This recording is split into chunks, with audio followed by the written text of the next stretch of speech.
Hi, I'm Barb Nangle. I'm the founder and CEO of Higher Power Coaching and Consulting, LLC. I want to welcome you to my podcast, Fragmented to Whole, Life Lessons from 12-Step Recovery. On this podcast, I share my experience, strength, and hope from recovery. I don't support or endorse any particular 12-step recovery program, and I don't claim to speak for any 12-step fellowship. My hope is that you will find my words helpful in some way, whether you're in recovery or not. This is episode 126, How Understanding Your Part in Things Brings You Out of Victim Mentality. If you're a fan of this podcast and want to support it, please check me out on Patreon. If you're not familiar, Patreon is a platform created by creators for creators that allows them to be supported and rewarded for their work by their fans and followers. You can find me at patreon.com/higherpowercoaching. Something has occurred to me recently about my emotional sobriety, and that is that I'm able to accept things that used to just send me off the rails. Now I'm able to deal with them in a way that's emotionally sober, and I think there are 3 reasons I'm able to do that. 1, I'm able to accept things I couldn't before. I've gotten serenity because I'm able to accept the things I cannot change. 2, I used to take out all my frustrations and anger on inanimate objects and situations because I never shared that stuff with other humans. And 3, I've learned to look for my part in things because of my recovery. Now, I made this 3rd realization, and I connected that to also coming out of victim mentality. I'm going to give you 3 examples of ways in which learning to see my part in things has really changed things for me. One happened really recently, which is the thing that caused me to have all these realizations together. Now, I don't know about you, but what happens when I have a grand epiphany like this, it's like it has this cascade effect of retroactive understanding for me so that other things fall into place and I understand my behavior in the past, usually in many, many, many incidents. And I'm like, oh, that was what was going on here and there and here and there.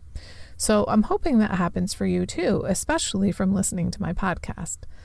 So here's the story. I went to print something double-sided on my laser jet printer, which, by the way, the thing I was printing was the very first hard copy of my new Better Boundaries with Barb downloadable PDF workbook. If you're interested in it, you can find it linked in the bio on my bio on Instagram or on higherpowercc.com/workbook. Anyway, the printer gave me 4 different options for doing double-sided printing on this laser jet printer, which will not flip the paper over on its own. Now, luckily, the first time that I went to print something, I only tried to print about 6 pages in case I screwed up, which I did. I printed it on top of the side I'd already printed on. So then I tried it again and I did the same thing. And the 3rd time I printed on top of the side that was already printed, I busted out laughing. And it was amazing what happened. It was almost like the loudness of my laughter was like a lightning bolt through my being. It was almost like this visceral, sort of deep, penetrating realization to the core of me, in my bones and in my cells, where I really, really got, I am changed. I think actually that was a spiritual awakening, to be honest with you. Now, here's what's important to understand about me. That kind of shit right there is where I would have lost my fucking mind in the past. And that's the moment I realized that there were these 3 reasons why I don't lose it like that anymore, and I'm able to accept shit that used to send me reeling.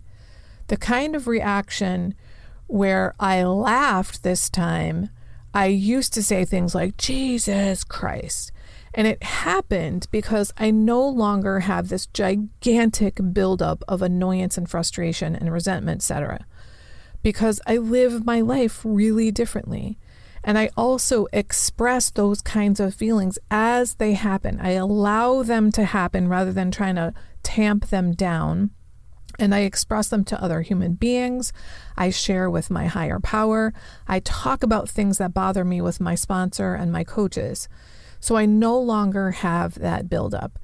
And I don't take that shit out on inanimate objects or situations anymore. And then 2, I've learned acceptance. Acceptance is the answer to my problem today. Now, if you have difficulty with acceptance, please listen to episode number 2. It's my most popular episode besides the one with my story. So I won't go into acceptance here, but that's what it's about. And then 3rd, I realized after a few days of thinking about this, that this new type of reacting that I have in formerly frustrating situations is also because I've learned to look for my part in things.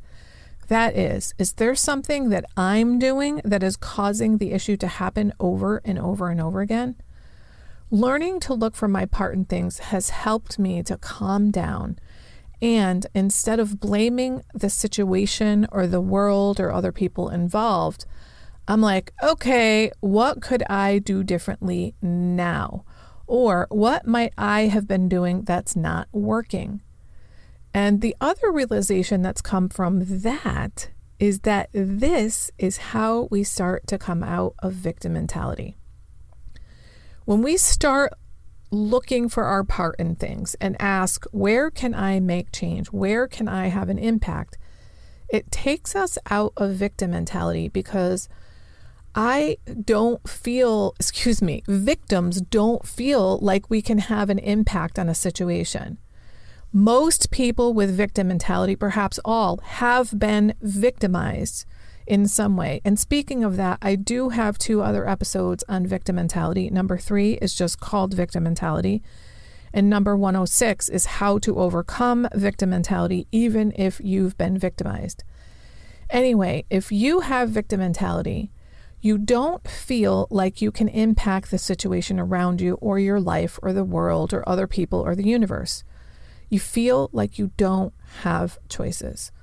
Well, when I started looking for my part in things, I actively sought places and situations where I could make choices.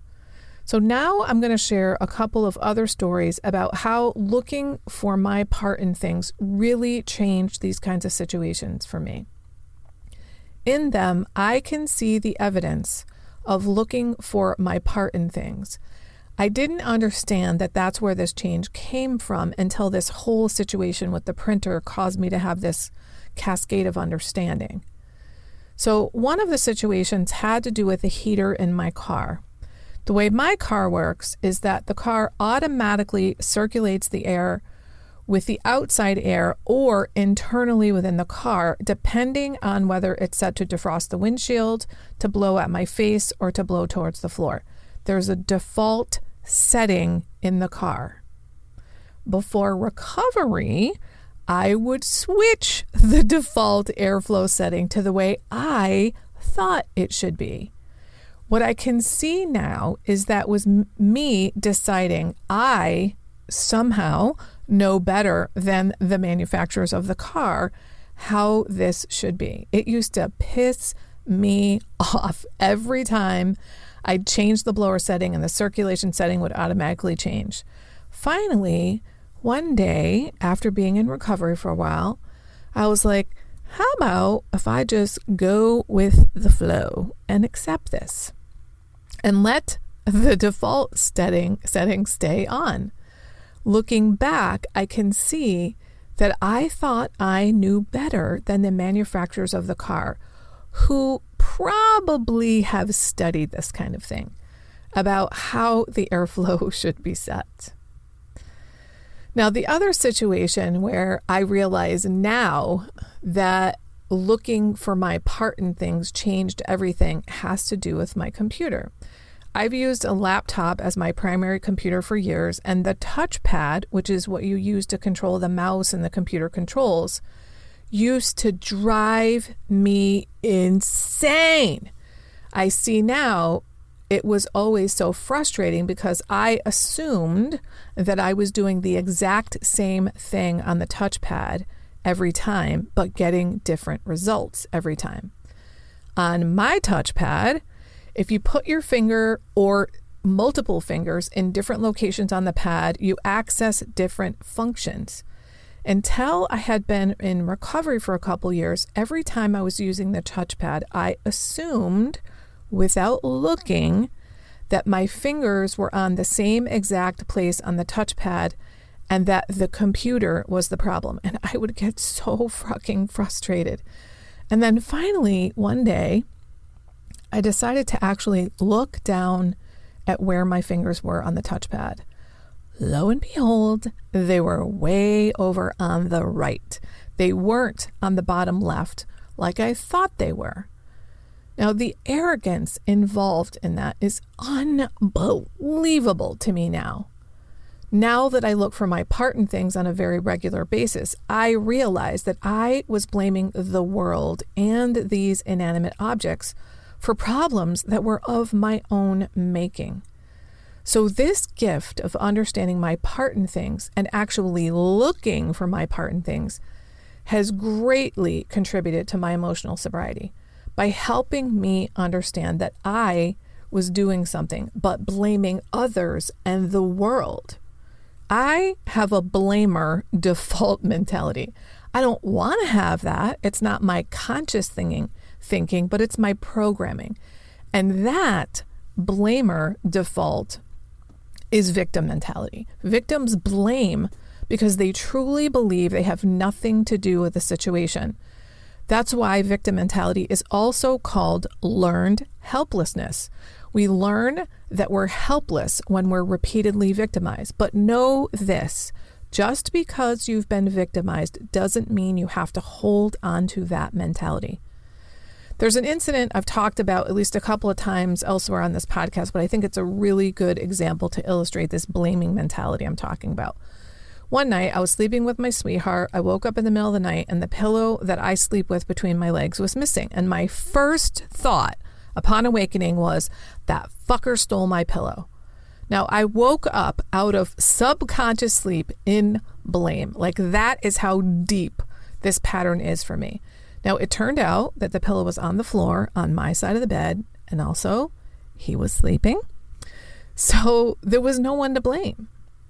And I have this default setting for blame in my mind. But the beauty of recovery is that I now know that I have that. And I now know that just because I have a thought that it's someone else's fault doesn't mean it's true. The gift of recovery, especially step 4 and then doing a nightly inventory, is that I now look for my part in things. And this gives me so much more control over my life. Because when I know what my part in things is, I can change them. For me, understanding my part in things has been by far my greatest gift of recovery because it means I can stop doing that shit. And now I also realized that that's part of the mechanism that helped me come out of victim mentality. And this feels like a huge realization for me.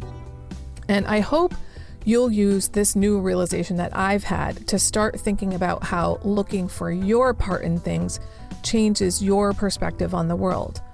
I realize now I was doing way more damage in my life than everyone else was. In fact, I'd say that once I cleaned up the bulk of my part, 85% of the shit of my life went away. So, dear listener, may you be successful in finding your part in things. Talk to you next week. That's it for today. If you've been finding this podcast helpful, please consider a donation to ensure I can continue. To choose the level of support that feels right to you, go to patreon.com/higherpowercoaching. Please also review it on Apple Podcasts, like and subscribe to it on your favorite podcast outlet. I'd really appreciate it, and it helps others to find the podcast. Now, if someone in particular came to mind when you listened to this episode, please share it with them. And don't forget, I'm on Instagram at Higher Power Coaching. I run group and private coaching programs on creating healthy boundaries. And if that sounds like something that would interest you, head on over to barbchat.net where you can get on my calendar for a free 30-minute Better Boundaries consultation. My ideal client is someone who is ripe for change. If that's you, then go to barbchat.net and get on my calendar. My goal with all of my work is to help you make lasting changes in your life, like I've made deep, lasting changes in my life. Remember, it's never too late to recover. No one is beyond hope, and healing is possible. Thanks for listening.